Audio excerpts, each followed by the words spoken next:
Voyageurs de passage, fraternité, amis, bonjour, je suis Gilles Farfour et aujourd'hui j'aimerais vous parler d'un autre livre de Mircea Eliade qui s'appelle Forgerons et alchimistes. Alors pourquoi ce livre en particulier alors que d'autres ouvrages de cet auteur sont bien plus connus?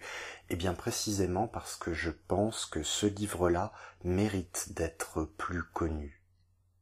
À la lecture de ce livre, on a l'impression de suivre une aventure, et Forgerons et alchimistes, en particulier dans la bibliographie de Mircea Eliade, montre une application que fait l'auteur de ces concepts, une application très concrète et très parlante sur sa manière de percevoir le monde. Et effectivement, Stanislas Depré, qui a fait la préface de cet ouvrage, en plus de la préface de l'auteur, est de cet avis que ces questions de forge et d'alchimie sont au cœur de la pensée de Mircea Eliade. Et d'ailleurs, pour mon introduction, je vais m'inspirer en partie de la préface de Stanislas Depré, qui est professeur à l'Université catholique de Lille, et je compléterai son propos afin de présenter les concepts, si l'on peut s'exprimer ainsi, fondamentaux de Mircea Eliade, ou plutôt les notions et les définitions d'où il part et qu'il a constituées dans son travail de recherche. Et ces notions-là que je vais développer, vous les avez effectivement dans Le sacré et le profane du même auteur. Pour l'homme archaïque, une pierre, un arbre, tout objet qui rencontre mécaniquement nos sens est plus que ce que nous imaginons. Il est augmenté d'une réalité supérieure qui le transcende, comme si nos sens se situaient sur un plan horizontal et que l'esprit de la pierre descendait à travers elle. Plus que cela, le sacré est partout. Le cosmos, univers organisé selon un espace hiérarchisé et un temps cyclique, et qui s'oppose au chaos, le cosmos, donc, est une hiérophanie. Alors qu'est-ce que c'est qu'une hiérophanie? C'est le vocabulaire de Mircea Eliade que j'utilise là.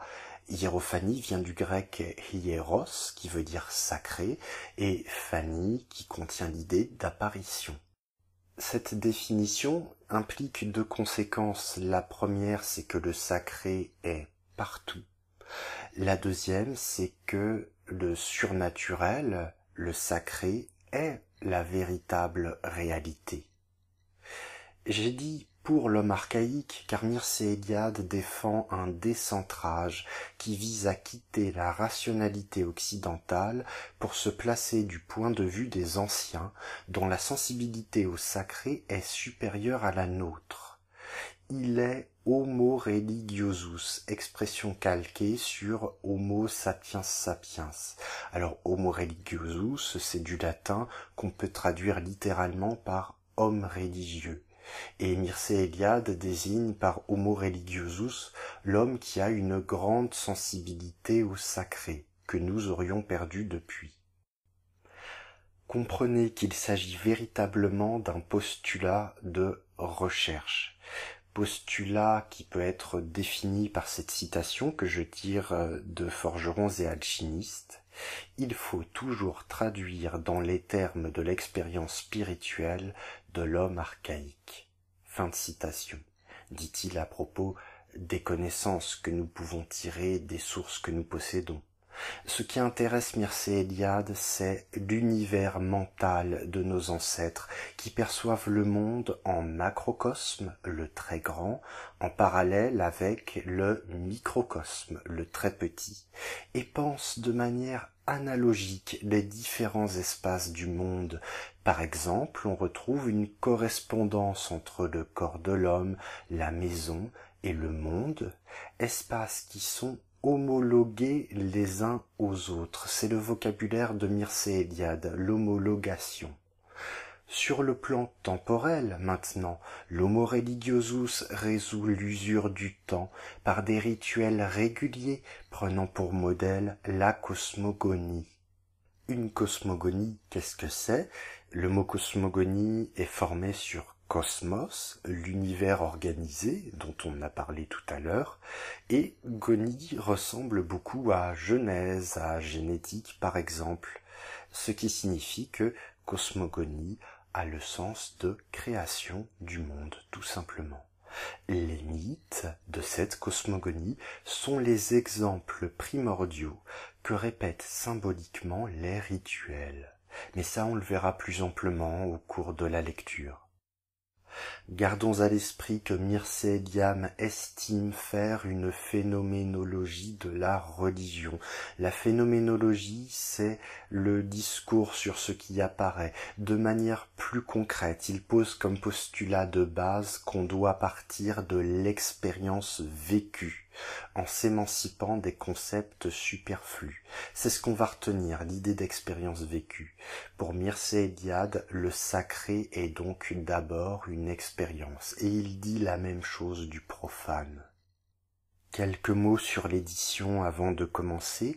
J'ai entre les mains l'édition de 1977 qui contient un index, ce qui est fort utile, et qui contient des notes en fin d'édition. Alors, ce ne sont pas véritablement des notes au sens classique du terme, ce sont des compléments bibliographiques que Mircea Eliade a posés là, à défaut de faire une réécriture générale de l'œuvre qu'il aurait voulu faire. Passons, si vous le voulez bien, à la lecture de notre ouvrage, et commençons par la préface, un avant-propos signé au Val d'Or en janvier 1956.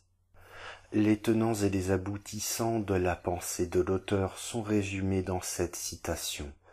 Nous avons tenté de comprendre le comportement de l'homme des sociétés archaïques à l'égard de la matière, avec un grand M, de suivre les aventures spirituelles dans lesquelles il s'est trouvé engagé lorsqu'il eut découvert son pouvoir de changer le mode d'être des substances, avec un grand S.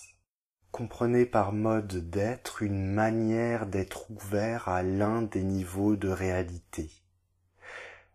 Comme à son habitude, Mircea Eliade laisse l'histoire avec un grand H telle qu'elle est enseignée dans nos sociétés occidentales pour lui préférer une histoire de l'esprit, dit-il, ou encore une histoire de la culture. Il faut sortir du complexe d'infériorité occidentale, selon lui, qui craint la remise en question de son culte d'un progrès infini en admettant d'autres systèmes de valeurs, certes métaphysiques, mais valables. C'est donc en se plaçant, comme le fait toujours Mircea Eliade, du point de vue de l'homo religiosus, cet homme religieux, sensible aux choses sacrées, c'est en le choisissant comme centre qu'il mène une enquête sur son univers mental. L'alchimie, supposée mère de la chimie, passe du statut de science profane, encore obscurantiste, à celui de système sacré. Je précise que le vocabulaire du sens n'est pas anodin, sachant que Mircea Eliade fait débuter le cosmos à partir d'un centre embryonnaire et qui se développe tel un être vivant dans toutes les directions. Le lecteur se demandera ce que viennent faire les forgerons dans cet ouvrage. Le fondeur, le forgeron, l'alchimiste partagent une même expérience magico-religieuse avec un fondement initiatique et un lien à la terre-mère. C'est essentiellement dans la première partie de l'ouvrage que Mircea Eliade développera ses hypothèses sur le forgeron, maître du feu, et dans la deuxième partie de l'ouvrage, en voyageant jusqu'en Chine et en Inde, il nous parlera plus amplement de l'alchimie. Et oui, pour ceux qui se posent la question, nous terminerons sur la pierre philosophale, la fameuse. Entrons véritablement dans l'ouvrage avec le chapitre 1, Météorites et métallurgie. L'idée d'un ciel sacré formé de cristal ou de solide dont des morceaux tomberaient sous forme de météorites est courant chez les aborigènes. D'ailleurs, le chaman utilise des cristaux pour voir l'invisible qui est outre le profane. Les aérolithes étaient vénérés. Alors le mot aérolithe est formé sur aérien que vous connaissez et lith sur le grec lithos. Les aérolithes, ce sont les pierres aériennes, tout simplement. Je reprends. Les aérolithes étaient vénérés, si bien qu'on pensait que des statues divines, surtout de déesses, étaient tombées du ciel, notamment dans le monde grec, avec la Cybèle en Phrygie ou Artémis à Éphèse. La pierre tombée a donc connu, je cite, un transfert de sacralité. Fin de citation. Elle devient Petra génitrix, elle devient une pierre génitrice, car elle est associée à la fertilité terrestre, puisqu'elle est tombée tout simplement. Cependant, les noms donnés à ces pierres, hache de foudre ou dent de Dieu, attestent de leur masculinité ouranienne. L'adjectif ouranienne est formé sur le nom du dieu Ouranos, qui était le dieu du ciel, donc leur masculinité céleste, tandis que la terre était liée à la féminité. De fait, la foudre frappe le sol, la hache fend la pierre dans un mariage sacré, ciel masculin, terre féminine. Ce mariage sacré portait le nom de hiérogamie, du grec hieros, qui veut dire sacré, et gamie, qui veut dire mariage, tout simplement. Hiérogamie, mariage sacré, ici entre le ciel et la terre. Certes, la métallurgie du Danube, qui remonte au IXe siècle avant notre ère, fut transmise dans les Amériques en passant par la Chine, mais les populations locales ont longtemps travaillé le fer météorique comme on taille la pierre. Les Aztèques même lui donnaient plus de valeur que l'or. Les noms du fer en langue mésopotamienne vont en ce sens, d'un fer météorique et non minier. Ainsi, le sumérien Anbar, qui utilise des pictogrammes ciel-feu, l'égyptien fer du ciel, et à l'ouest, le grec sidéros, qui veut dire métal, peut être à rapprocher d'étoile.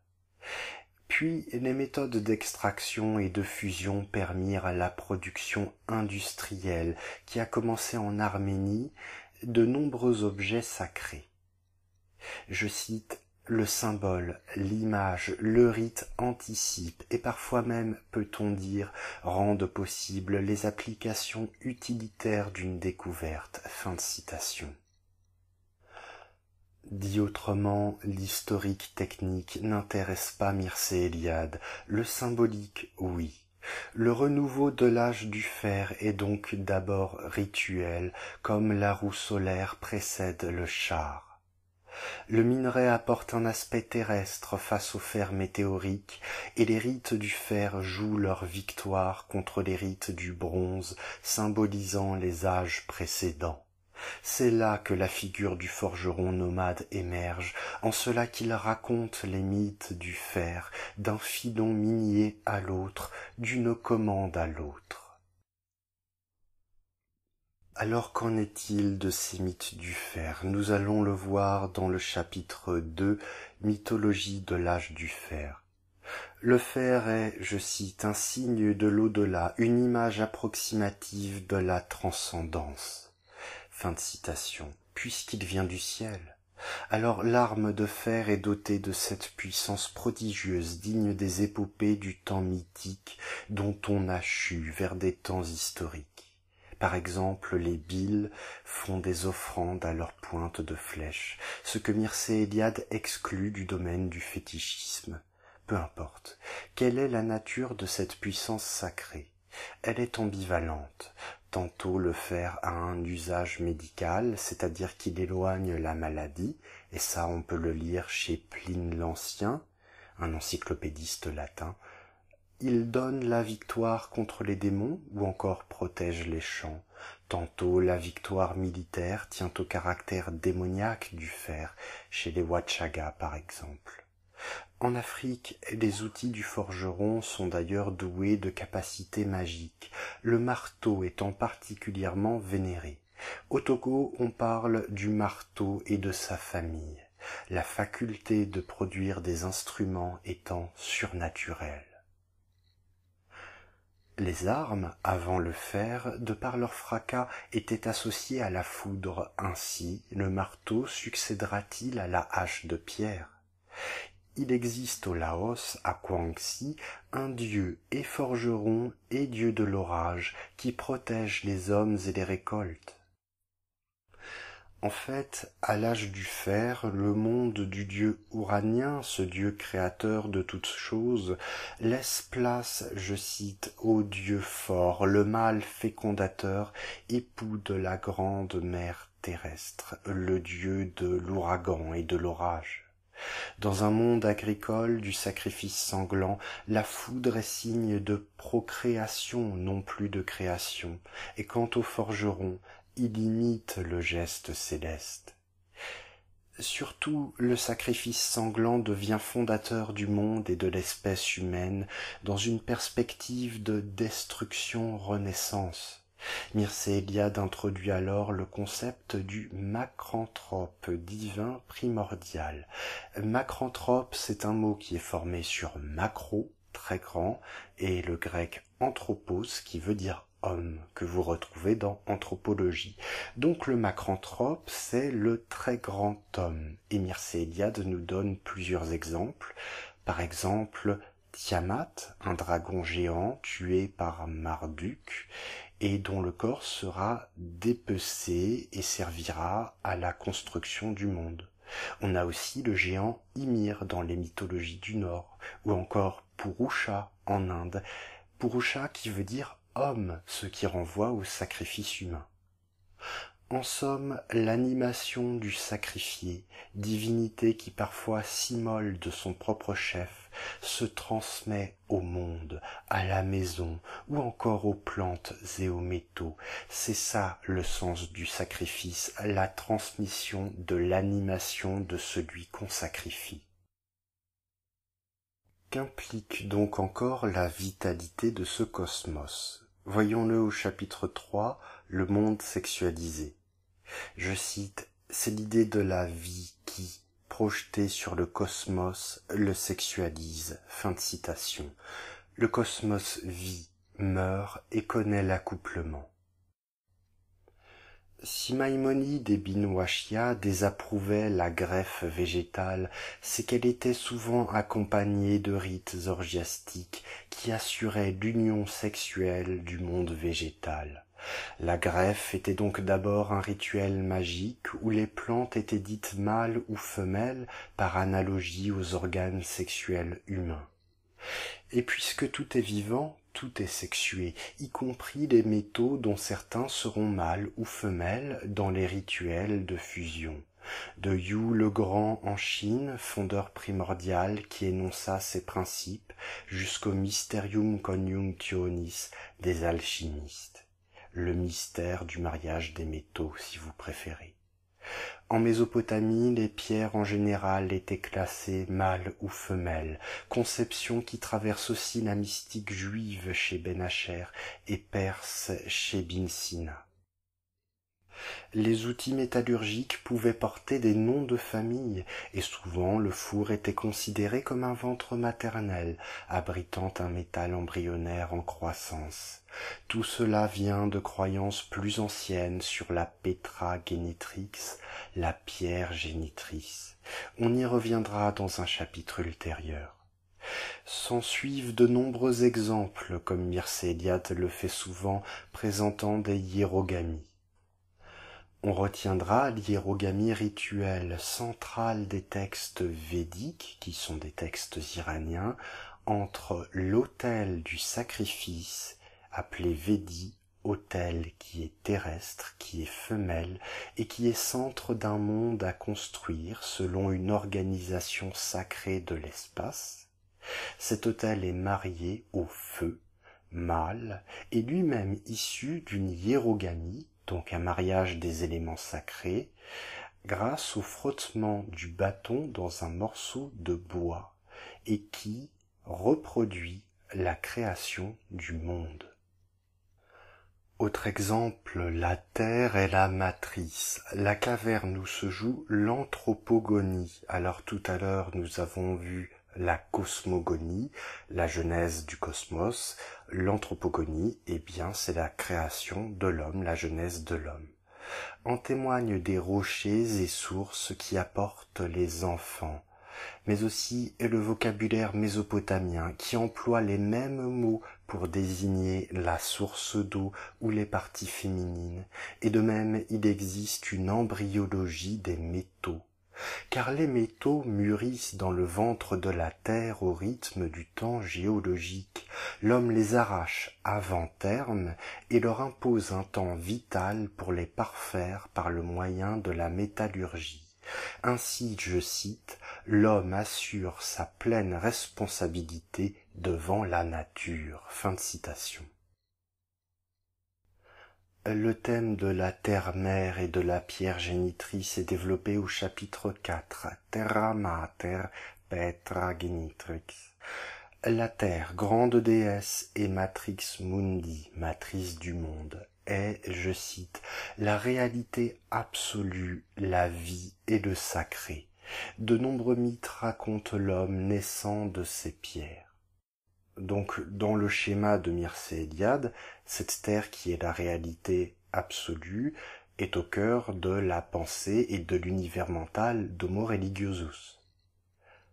Sur la maturation des pierres, le livre des pierres précieuses, écrit en sanskrit, explique les différences entre les couleurs des pierres par le temps de maturation, idée que suivent le joaillier Pierre de Ronel dans le Mercure indien, ou encore Bernard Palissy, pour qui la pierre se nourrit dans la terre qui l'enfante. Le monde post-création n'est donc pas oisif. Mircea Eliade fait le pont avec le chaman Cherokee qui fait des offrandes sanglantes aux cristaux. D'autres esthètes tels que Jérôme Cardan ou encore Francis Bacon assimilent le métal à une plante qui pousse dans la terre. Ces croyances ont persisté car elles étaient, je cite, plus vraies parce que véhiculées et valorisées par la noble mythologie des temps lithiques. Fin de citation. Alors Mircea Eliade désigne par temps mythique visiblement une époque où le travail de la pierre, lithos en grec, dominait. Les latins Pline et Strabon souscrivent à une régénération des métaux une fois la mine clôturée. Dans la perfection et l'accélération de la maturation terrestre des plantes et des métaux, l'homme se substitue au temps, il en précipite le rythme, c'est l'œuvre de l'alchimiste évoquée dans le Bergbüchlein, publié en 1505 à Augsbourg. Tout métal y vient du mariage entre le soufre solide, mâle et générateur, et le mercure, liquide, femelle et récepteur. L'auteur, qui est peut-être le médecin Colbus Fribergius, voit dans la favorisation de tel ou tel métal une influence des astres. Par exemple, l'or est associé au soleil. Mircea Eliade voit dans ce texte alchimique l'empreinte de croyances populaires, celle de la terre-mère, associée à des conceptions astrologiques babyloniennes. L'alchimie souscrit à une finalité de la nature dont l'œuvre prend une direction, je cite, l'achèvement du règne minéral, fin de citation, c'est-à-dire la production de l'or, sauf empêchement, conduisant à la formation de monstres au sens médical que sont les autres métaux. Alors aujourd'hui, le mot monstre a une connotation très péjorative, mais à une époque, quand un enfant naissait et qu'il présentait des difformités, eh bien, on l'appelait monstre et c'était du vocabulaire médical. Cette métamorphose des métaux est documentée dans des textes chinois du second siècle, par exemple un texte de Huainan Su, désolé pour mon accent chinois déplorable, où l'alchimiste parachève l'œuvre de la nature en la couronnant par la transmutation finale de tous les métaux ordinaires dans le métal noble qui est l'or. Dit autrement, chez un métal ordinaire se trouve l'or en puissance. Mircea Eliade rappelle que l'or est le premier métal découvert et qu'il a une valeur symbolique persistant après la désacralisation du monde. La souveraineté et l'autonomie sont ses qualités et avant cela l'immortalité et la liberté absolue. En somme, l'alchimiste est, je cite, le sauveur fraternel de la nature, désignation postérieure de la terre-mère, puisqu'il l'aide à accomplir son œuvre. Nous intégrons naturellement le monde rituel de la forge avec le chapitre 5, rites et mystères métallurgiques. Les créatures surnaturelles, dieux, fées, fantômes, indiquent aux hommes l'emplacement des filons. Ce fond mythologique a été revalorisé dans les hagiographies, c'est-à-dire les vies des saints dans le christianisme. On attribue par exemple à saint Péran la fusion des métaux. Hugh le Grand, dont on a parlé, a la fonction de héros civilisateur. Il donne son humanité à l'homme qui se détache de l'état sauvage. Il a apporté les rites du métier de mineur, c'est-à-dire des rituels d'ouverture des mines ou encore d'extraction et de traitement des métaux. Par exemple, en Malaisie, le mineur doit apaiser les esprits qui protègent l'étain. Il doit se les concilier et bien traiter le métal comme s'il le faisait pour un être vivant.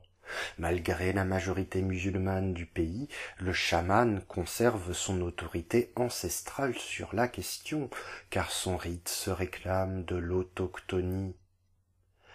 L'autochtonie en anthropologie, c'est vraiment l'idée de naître de la terre et de continuer à y vivre, d'y être très intimement associé. Il y a les autochtones et il y a les étrangers. Dans ces rites en général, la pureté rituelle est fondamentale et couvre les tabous sexuels ou encore le jeûne. L'idée de Mircea Eliade est que toutes ces précautions méticuleuses doivent ouvrir au droit d'entrer dans le monde souterrain. L'homme pénètre, je cite, dans les niveaux géologiques de la vie, fin de citation, avec ses mystères. De nombreux groupes d'Afrique noire, les Baïlas, les Pangoués, demandent une continence totale aux mineurs et aux forgerons. Les fourneaux restent un autre ventre du métal qui se substitue au ventre de la terre. Cela s'expliquerait par la conservation de l'énergie sexuelle des forgerons au profit de la hiérogamie, le mariage sacré, qu'est la fusion des métaux. Autre exemple, les Bakitaras traitent l'enclume comme une mariée et lui font une procession jusqu'à la demeure du forgeron. Avant d'allumer le foyer, les forgerons Tanganyika effectuent des sacrifices sanglants dont ils aspergent les outils et demandent à un enfant d'enterrer dans le four les têtes des poulets et des produits d'une boîte à remèdes. Le rôle des enfants s'expliquerait par rapprochement avec la création des 9 chaudrons par Hugh le Grand, 5 liés au yang et 4 au yin, représentant le cosmos dans l'union ciel-terre mâle-femelle. Les enfants participant au rituel étaient vierges, parfois destinés au mariage, et jetaient de l'eau sur l'enclume, eau mariée au feu pour tremper le métal ou le faire fusionner. On peut aussi penser que la décapitation du poulet est un sacrifice par substitution en place des enfants pour consacrer le four, par comparaison avec le mythe des forgerons Mo Ye, qui est la femme, et Can Siang, qui est l'homme. Pour que son mari, Can Siang, parvienne à réaliser son travail, Mo Ye se jette dans le foyer pour épouser l'esprit de la forge, ou bien ils jettent tous deux leurs fanères, leurs ongles et leurs cheveux, par substitution à une auto-immolation. Je cite, « Il faut qu'un être vivant anime l'opération, et la meilleure voie reste le sacrifice, le transfert d'une vie. » Fin de citation. Sur le sens du sacrifice, voyons le chapitre 6, Sacrifice humain au fourneau. Parmi les âges de l'humanité, le discours sur l'âge du fer est pessimiste, ce qui pourrait être dû aux guerres, à l'esclavage et à un appauvrissement généralisé. En Inde, les mythes des Assurs en seraient un témoignage. Un peuple forgeron qui incommodait un dieu avec leurs fourneaux, parfois le dieu Singbonga, parfois le dieu Bhagwan, peu importe. Le dieu en question, par ruse, persuadait aux hommes de pénétrer dans les fourneaux pour les faire redémarrer. Ces derniers finissaient brûlés et leurs femmes esprits de la nature. Il est possible que les Assurs furent une tribu du Pendjab, chassée par les Aryens et représentée sous le nom d'Assura, ennemis des dieux dans les hymnes védiques. Ce sont des hymnes iraniens.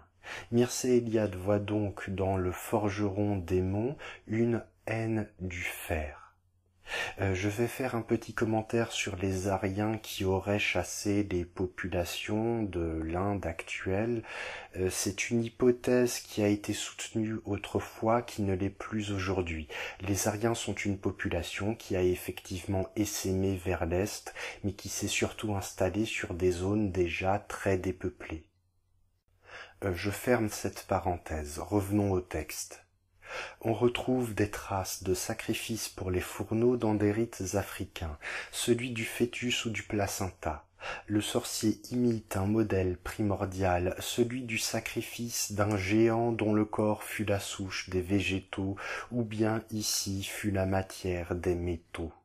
C'est le cas d'Indra en Inde ou de Gayomar en Iran, dont les parties du corps ont formé les divers métaux. Enfin, toujours dans la perspective du mythe exemplaire, le cosmos est formé à partir d'une masse germinale telle qu'un fœtus.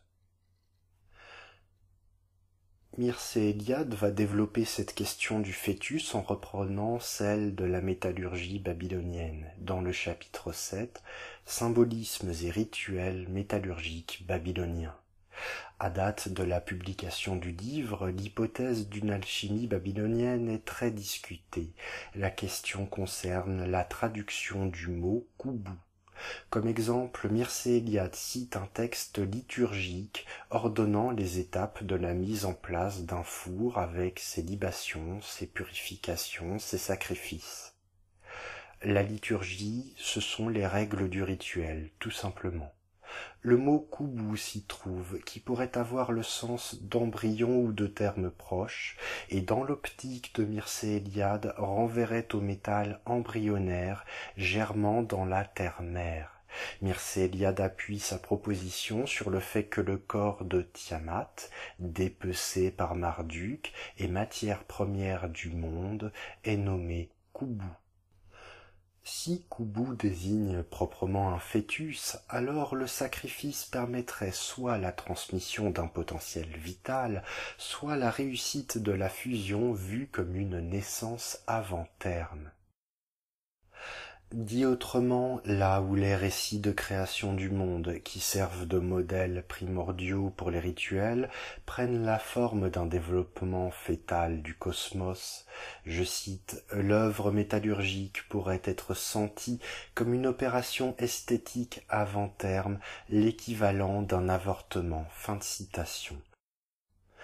On peut s'arrêter quelques secondes sur l'expression « pouvait être senti » qui est typique de la démarche de Mircea Eliade s'intéressant au vécu d'Homo religiosus. La pierre philosophale est le stade final de cette démarche de l'homme imposant son accélération à la nature, la transmutation vers l'état final de la maturation. L'or est instantané. Le chapitre 8 évoque le lien profond entre l'alchimiste, le forgeron et le potier. Chapitre 8 Les maîtres du feu. Maître du feu est entre guillemets. Le potier mûrit l'argile vers l'état solide avec le feu. Il a alors l'enthousiasme démiurgique à l'esprit. Il est grisé par sa capacité à accélérer les processus cosmiques grâce au catalyseur qu'est le feu. Et puisque le feu transforme, il est extérieur à ce qui le transforme, donc il est à un autre niveau de réalité. Les divinités démiurgiques sont les dieux qui produisent la réalité, qui produisent le monde dans lequel on se trouve. Les manipulateurs du feu, le chaman, le touchent sans se brûler ou le produisent dans leur corps dans un élan transcendant. D'ailleurs, dans certains mythes, les femmes cachaient le feu dans leur partie génitale. Elles lui étaient naturellement liées avant que les hommes ne leur volent. Globalement, chamans et sorcières usent du champ lexical du feu pour parler de leur pouvoir. Ils consomment des produits forts et piquants, résistent au gel et à la braise. Leur chaleur magique s'élève jusqu'à l'extase. Quant aux forgerons, les Yakoutes, en Sibérie, le placent au-dessus du chaman et du potier. Sa maîtrise du feu est supérieure. Il y est initié de génération en génération jusqu'à la lignée davidique. Et on parle du roi poète David de la Torah. Il est éduqué par le chef forgeron des enfers, qui répare jusqu'au corps des héros et a des compétences de soins. À défaut de lieu de culte, on fait même l'office à la forge. En somme, un héros civilisateur enseigne la forge comme le dieu Boshintoj chez les Bouriates autour du lac Baïkal en Sibérie, avec parfois une alliance par le mariage entre les enfants du dieu et les femmes humaines. L'épisode est rituellement rejoué par les forgerons au cours d'un sacrifice sanglant et chamanique. D'ailleurs, chez les Yakoutes, le chaman hallucine son dépeçage par un forgeron pendant son initiation et son corps est travaillé comme le métal. Le fer est au forgeron ce que la pierre précieuse est au chaman. Il augmente son prestige magico-religieux. Son importance est telle qu'en Iran, le forgeron Kavi, se révoltant contre le roi dragon, est l'ancêtre de la dynastie Kaviya. Je rappelle que le dragon est une figure du chaos primordial. Précisons le rôle du forgeron avec le chapitre 9, forgeron divin et héros civilisateur. La solidarité entre forgeron, chaman et héros est claire à Java. Le forgeron et le roi étaient comme frères de sang. Sa généalogie est divine et la fabrication du Christ demande de sanctifier la forge. Il fait l'objet de narrations poétiques, d'abord des généalogies, puis des épopées, voire est lui-même poète chez les Tziganes. Pour ceux qui se posent la question, le Christ, c'est un couteau oriental. En Afrique, les forgerons forment souvent un groupe à part, une guilde, parfois méprisée comme en Afrique orientale, parfois appréciée comme au Congo, où ils forment des sociétés secrètes, sont parfois fondateurs du village et s'associent aux prêtres et aux chefs. Le forgeron est soit hautement considéré comme au Congo ou créateur des outils agricoles, donc héros civilisateur, il est, je cite, collaborateur de l'œuvre divine de la création, fin de citation, soit il est considéré comme un paria chez les chasseurs, les Toumal ou les Teda, il est impur, intouchable, voire contraint à l'endogamie, c'est-à-dire contraint au mariage strictement à l'intérieur de son groupe. Mircea Eliade énumère ensuite de nombreux exemples de forgerons, craints et vénérés, parfois chefs, faisant usage magique du fer pour repousser les démons, voire du marteau pour frapper magiquement l'ennemi. Il fait le pont entre rituel du forgeron et mythe fondateur chez les Dogons. Suivant les variations, le premier forgeron, d'origine céleste, porte les graines aux hommes ou forge un grenier au ciel, divisé selon les organes du corps. Il apporte le feu, l'agriculture et la domestication aux hommes. Le forgeron achève la création, il rend le mystère intelligible, il est l'envoyé, voire le fils du Dieu suprême. Chez les Akantis, il a façonné les hommes et les animaux. Chez les Dourous, il enseigne les rituels qui jalonnent la vie, apprend à cuire les aliments. Avant de passer au chapitre 10, je voudrais préciser le sens du mot mystère que j'ai employé plusieurs fois. Ce mot mystère est d'origine grecque. Il désigne des connaissances, des savoirs secrets qui sont partagés à l'intérieur d'un groupe d'initiés.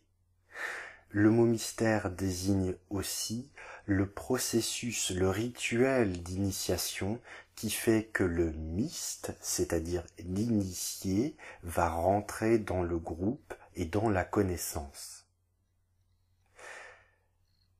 Prenons le chapitre 10, forgeron, guerrier, maître d'initiation.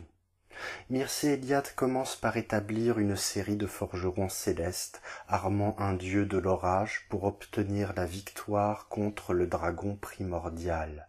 Héphaïstos, le dieu forgeron, arme Zeus contre Typhon. Kochar arme Baal contre Yam. Ptah arme Horus contre Seth. On retrouve l'association entre forge et musique par comparaison linguistique entre la racine arabe Qof Ya Nun, qui veut dire forger, et l'hébreu ou l'éthiopien chanter. Et d'ailleurs, en français, le mot poète vient du grec poieo, qui peut vouloir dire fabriquer un poème autant que fabriquer un navire. Des Roms, réputés forgerons et musiciens, sont appelés Dom en Perse et en Syrie. Or, Dom était le nom d'une dynastie chez les Assours. Parmi tous les exemples vus jusqu'ici, un point commun est le symbolisme de la pierre de foudre qui date du temps lithique. Soit l'arme forgée est la foudre, soit elle se lance comme la foudre. Je cite, « On ne peut pas s'empêcher de voir ici la victoire mythologisée de l'Homo faber, victoire qui annonce déjà sa suprématie de l'âge industriel à venir. » Fin de citation. De fait, le dieu dominant, céleste puis dieu de l'ouragan, reçoit maintenant la foudre du forgeron au lieu de la détenir naturellement. On a donc un glissement de l'imitation du modèle divin par le forgeron vers la prédominance, je cite, des capacités démiurgiques du forgeron. Fin de citation. J'ai employé l'expression homo faber, reprise de chez Mircea Eliade. L'homo faber, c'est l'homme qui fabrique. Le forgeron connaît les champs magiques et créateur des objets. Il est, je cite, celui qui fait des choses efficaces et celui qui les sait, qui connaît les secrets de les faire.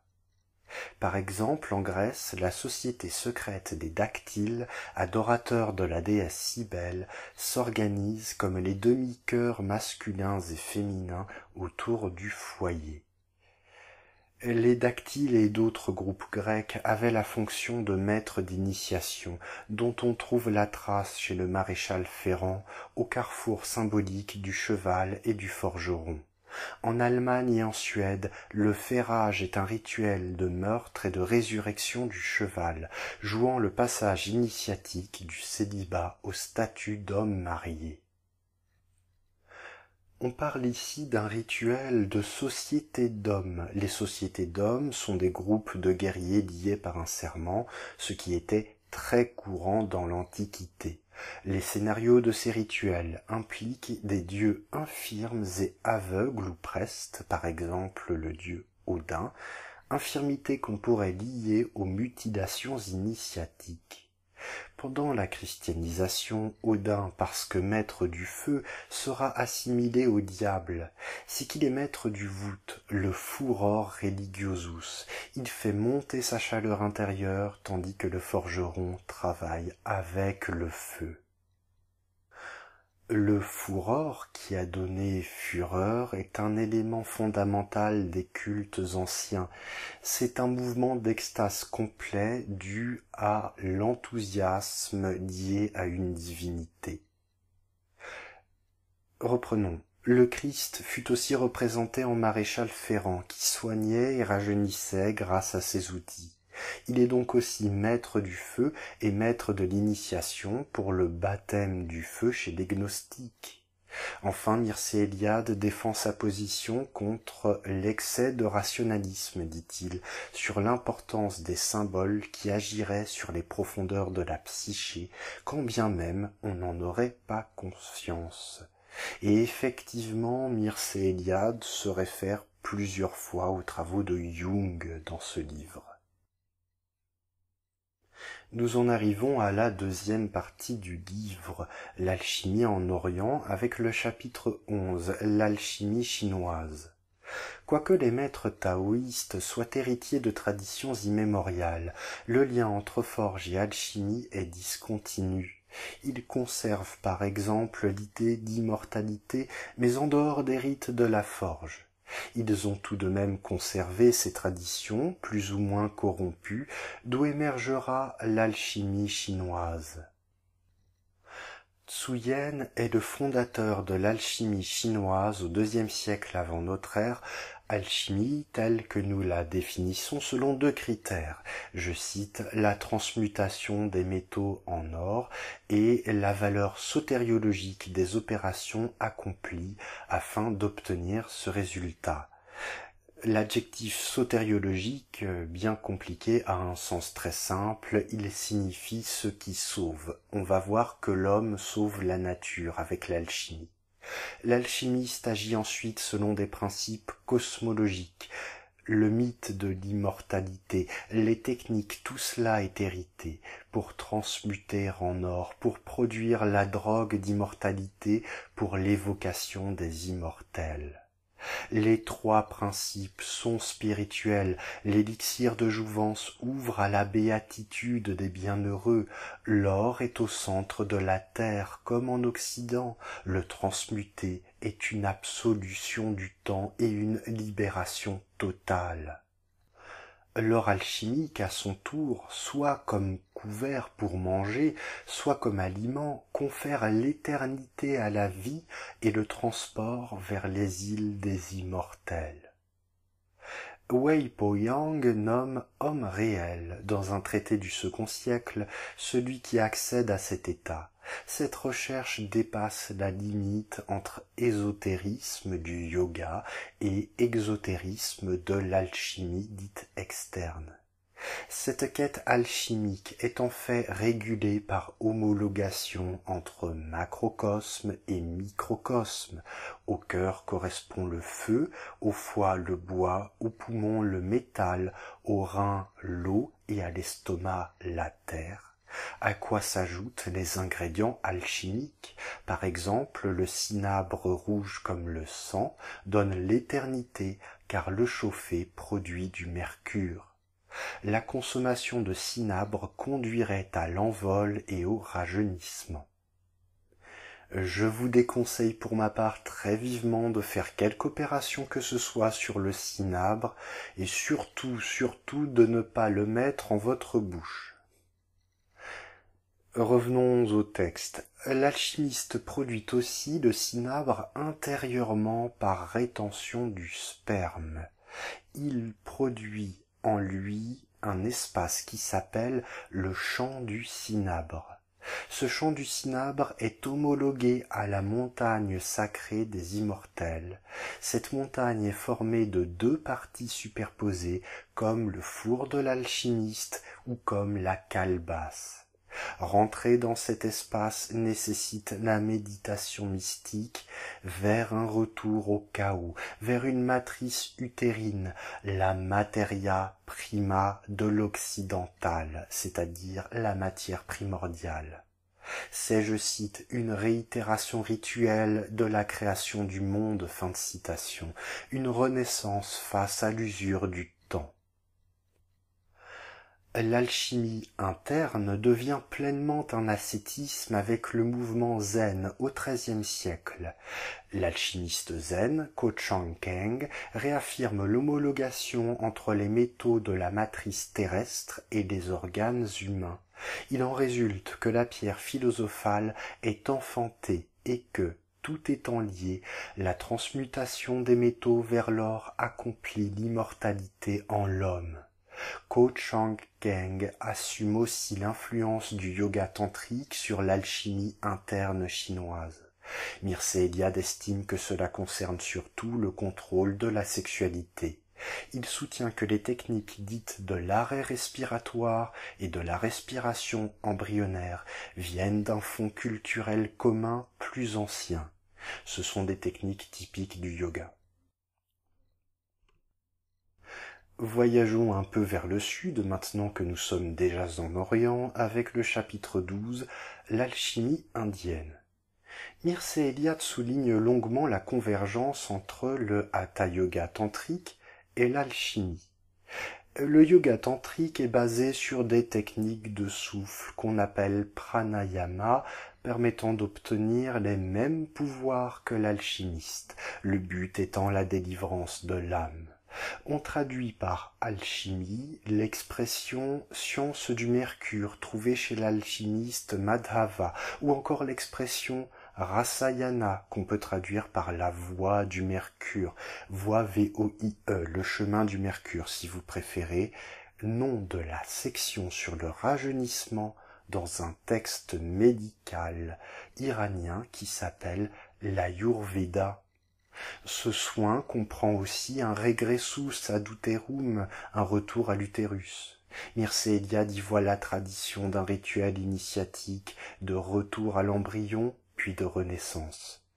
Autre point commun, le processus de purification du métal vers l'or ou de l'esprit vers la liberté. Quand les yogins séparent l'esprit Purusha de la substance Prakriti par l'ascèse, l'alchimiste travaille le métal et donc transmue son corps, se parachève en projetant l'ascèse sur la matière et en intériorisant l'acte. Dans les deux cas, il conquiert la libération ou la vie éternelle, avec mort et résurrection, et sans retrait du monde contrairement aux métaphysiciens ou à l'ascète. Produire l'or, c'est aussi affranchir la prakriti, la matière, ce qu'on appellerait nous la nature, c'est affranchir cette prakriti de ses lois, la faire passer à un état ontologique supérieur, c'est-à-dire à un état d'être et de réalité supérieure. Sur les origines de l'alchimie indienne, Mircea Eliade écarte l'introduction par les Arabes, quoiqu'ils aient apporté leur savoir sur le mercure. La pensée alchimique se trouvait déjà dans les tantras avant l'influence arabe. Concernant l'étudiant, l'alchimiste doit mener une vie pure et adorer les dieux, en particulier Shiva, dieu de la libération, qui enseigna l'alchimie et dont la semence génératrice de toute créature est le mercure. Nous allons parler de la fixation du mercure. Alors, la fixation du mercure, c'est très simple, c'est une opération qui consiste à rendre le mercure solide, puisqu'en fait, le mercure est un métal liquide à température ambiante. La fixation du mercure est d'ailleurs une opération fondamentale. La mort du mercure équivaut à la suppression des états de conscience. Le mercure tué, c'est-à-dire fixé, transforme le mercure liquide en or, guérit des maladies et fait rajeunir. Il faut y voir non pas une préchimie, mais des lieux communs de la médecine magique. La chimie indienne viendra avec l'émancipation de la tradition. Au stade de l'alchimie tantrique succédera alors le stade iatrochimique, plus empirique, avec vérification des expériences. Néanmoins, rien n'indique que l'expérience soit une opération de laboratoire, comme le scientifique l'entend. Pour l'homme moderne, l'expérience de laboratoire est faite de phénomènes observés suivant une échelle de valeurs, échelle qui fait de ce qu'on observe des phénomènes finalement. Le yoga hatha tantrique emploie le même vocabulaire des opérations. Concernant l'alchimiste, il continue d'agir sur les processus de la prakriti, de ce qui est la nature pour nous, substance primordiale et mode de la déesse Shakti, ou bien corps nu de la femme dans le tantrisme. Shakti, c'est la déesse qui va être compagne de Shiva à un niveau de réalité supérieur. Lions ce que nous avons appris ici avec les thématiques des chapitres précédents en allant plus avant ou plutôt plus profondément dans la question des mystères avec le chapitre 13 Alchimie et initiation. Le geste technique de l'homme archaïque sur le cosmos le plonge, je cite, dans un univers saturé de sacralité. Fin de citation.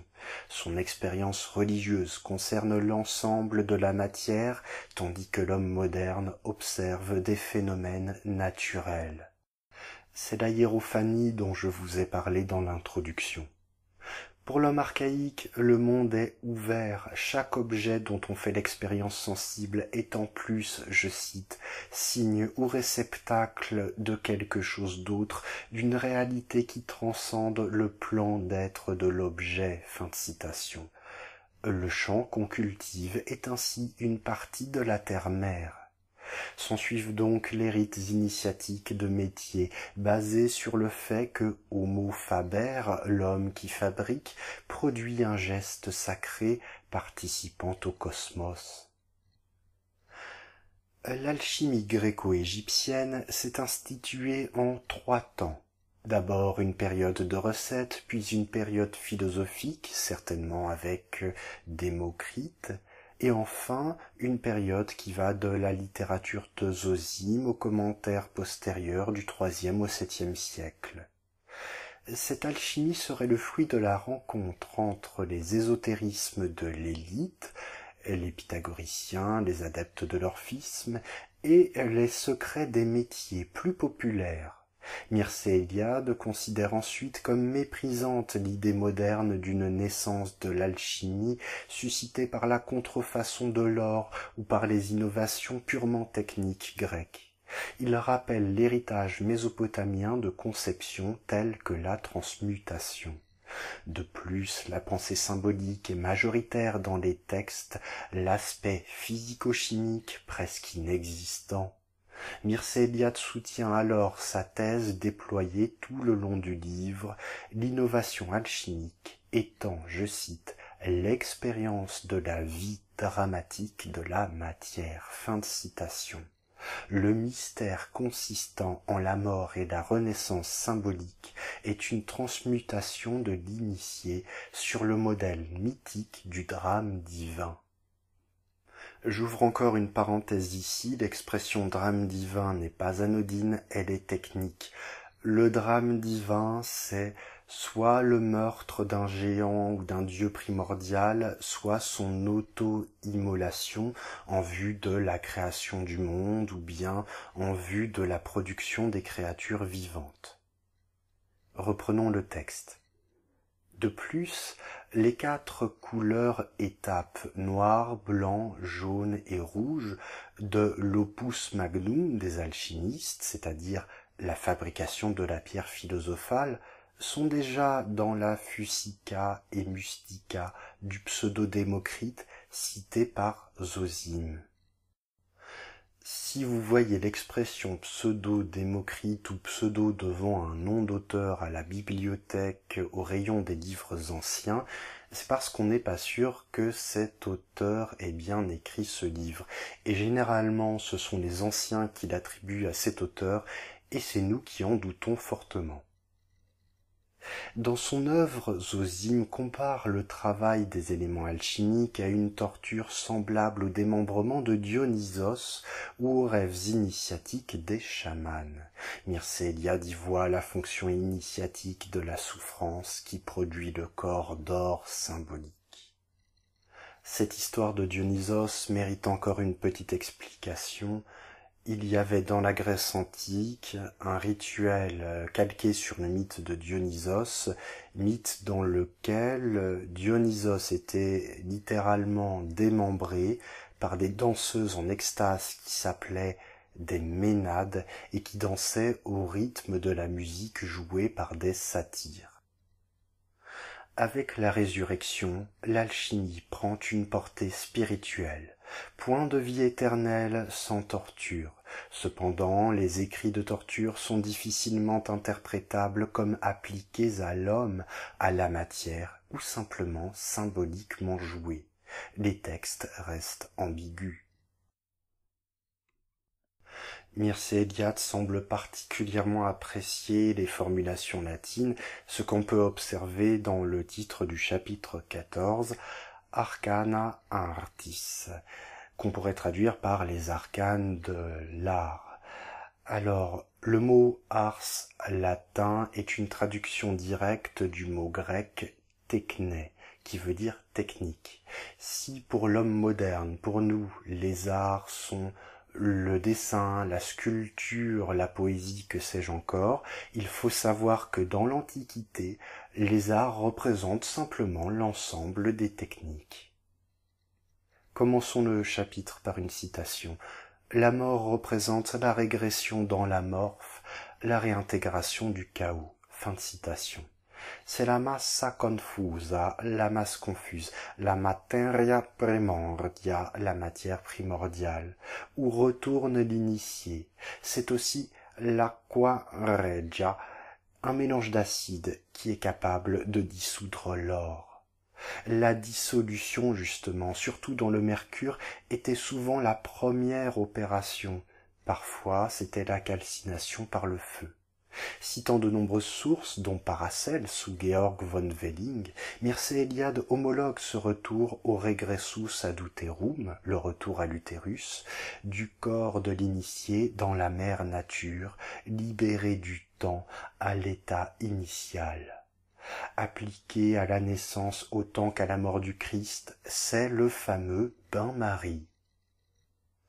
Mircea Eliade reprend ici sa thèse sur le rituel comme imitation de la cosmogonie. La dissolution des formes précède la résurrection et revitalise cycliquement le cosmos usé par le temps. C'est le principe des rituels du jour de l'an, par exemple. En Occident, je cite, « La mort de la matière était sanctifiée par la mort du Christ, qui en assurait aussi la rédemption. » Fin de citation. D'où un parallèle entre le Christ et la pierre philosophale. Et dans la continuité de la conception sympathique du mystère et de la matière, l'homme fait de son corps la pierre philosophale. Il participe au sens fort à l'opération. Il doit donc être vertueux en préparation au mystère de l'opération qu'il inclut. J'ai employé le mot sympathique au sens fort. Il ne s'agit pas simplement d'éprouver de la sympathie, de l'amitié pour quelqu'un. Il s'agit de deux éléments du monde dont l'un pâtira entièrement de ce qui arrive à l'autre, comme liés par une force invisible. Le Mysterium Magnum, la production de la pierre philosophale, se trouverait donc ici. Le myste, l'initié, vit par sympathie avec la matière les étapes cruciales de l'initiation, la mort par dévoration du monstre primordial, puis la renaissance à un état supérieur. Revenons à nos couleurs. L'opération de Nigredo, le noir de la mort, fait suite à une hiérogamie, mariage entre soleil et lune par exemple, dans le bain de Mercure. La résurrection prenant la forme du filius philosophorum. Or, la rupture temporelle était fréquemment symbolisée par le dieu Chronos, qu'on appelle aussi Saturne, associé à une balance, ce qui fait penser à l'expression mélancolie saturnienne. L'anabase succède à la catabase. L'anabase, c'est la montée, et la catabase, c'est la descente vers les enfers. L'opération albédo, blanche, succède à l'opération nigredo, noire. Et l'albédo, c'est la résurrection. Puis viennent la quitrinitas et la rubedo, opération jaune et rouge. Mircea relève ensuite un point commun entre la materia prima, cette matière primordiale, chaotique, aquatique, et la pierre philosophale. La première prend un immense nombre de désignations car elle est potentiellement toute espèce de matière. La seconde est omniprésente, mais son ubiquité échappe aux hommes qui se méprennent sur cette pierre angulaire. On lui trouve donc aussi des énumérations de noms. Ubiquité, le caractère d'ubiquité, c'est le fait d'être présent partout à la fois. Ces discours cryptiques, c'est-à-dire cachés, se rapprochent d'une poésie des mystères d'Homo religiosus, celui qui voit tout selon une hiérophanie, le sacré transcendant le commun, de même que la pierre philosophale en toute chose vile la transcende. Je cite encore, l'obtention de la pierre philosophale équivaut à la connaissance parfaite de Dieu, fin de citation. D'où cette réconciliation des contraires, conception très archaïque dans la personne divine ici. L'alchimiste se rapproche de Dieu sans rejet du christianisme, contrairement à une idée reçue.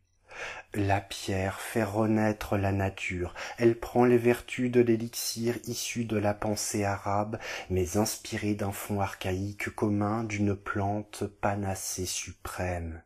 L'alchimie va d'ailleurs intégrer ces vieilles croyances. La pierre produit l'envol, la pierre rend invisible. Pouvoir semblable au siddhi, c'est-à-dire au miracle des yogins. Nous en arrivons au dernier chapitre, au chapitre de conclusion et d'ouverture, chapitre 15, Alchimie, sciences naturelles et temporalité. Sciences naturelles est au pluriel et alchimie au singulier, je le précise. Ce dernier chapitre est l'épilogue, le résumé si vous préférez, du développement du livre en le concluant ainsi. Je cite, « L'alchimie prolonge un très vieux rêve de l'homo faber, collaborer au perfectionnement de la matière tout en assurant à soi-même sa propre perfection. » Fin de citation. La maîtrise du feu enclenche la substitution au temps, opération partagée d'abord par le forgeron, puis par l'alchimiste. Je cite, « Le concept de la transmutation alchimique est le couronnement fabuleux de la foi à la possibilité de changer la nature par le travail humain. » Fin de citation. Au XVIe siècle, Heinrich Kunrat appelle d'ailleurs le Christ fils du macrocosme. La perfection devient une rédemption. Dès le XVIe siècle, le philosophe chimiste va faire concurrence à l'astronome. Chaque niveau du cosmos est descriptible en termes chimiques. Chaque savoir acquis éclaire notre connaissance des autres niveaux. La connaissance du corps éclaire celle du ciel et inversement. En fait, l'alchimiste se présente comme le moteur d'une rénovation générale des savoirs. La Rose-Croix fut fondée dans cet objectif. Mais quid de l'alchimie et de la science? Newton était passionné d'alchimie. Il souscrivait à l'idée d'une tradition primordiale dont les traces se retrouveraient dans les textes ésotériques et orientait l'essentiel de sa recherche à reconstituer cette tradition par l'expérience. La gravité de Newton est inspirée du système d'analogie par sympathie des alchimistes, mais il innove en lui donnant un caractère ontologique très mécanique. Je cite, « La science moderne est le résultat du mariage entre la tradition hermétique et la philosophie mécanique. » Fin de citation. Qu'est-ce que cela signifie ? Eh bien, tandis qu'il voulait intégrer les sciences naturelles aux principes cosmologiques, alchimiques, Newton fut tragiquement à l'origine d'une désacralisation générale. Néanmoins, ce n'est pas la chimie qui hérite des conceptions alchimiques, c'est le dogme industriel de l'infini progrès qui transforme la nature et va plus vite qu'elle. Les opérations chimiques sur les bases minérales de la vie sont dans la continuité de l'homunculus alchimique, ce petit homme que les alchimistes voulaient produire. L'homo faber, plus que jamais, se substitue au temps, voire concurrence à la nature. C'est un héritage global de l'alchimie où la chimie n'est qu'anecdotique. L'alchimie elle-même est héritière d'Homo religiosus dans sa conception hiérophanique du cosmos. Or, tandis que l'alchimiste aspirait à la vie éternelle par des rituels cycliques de résurrection, je cite, le monde moderne dans sa totalité se sent identifié au temps. Fin de citation. Le travail de l'homme moderne est sécularisé, il se place dans un temps continu et tragiquement irréversible. Le bouleversement actuel des valeurs, la désacralisation du travail, la temporalité de la condition humaine est aussi intense que celui lié à la découverte de l'agriculture. Les aspirations que l'homme hérite semblent se réaliser au prix d'un détachement vis-à-vis du sens de cet héritage. Je vous remercie de m'avoir patiemment écouté et j'espère que vous aurez envie dorénavant de lire les ouvrages de Mircea Eliade et en particulier Forgerons et alchimistes.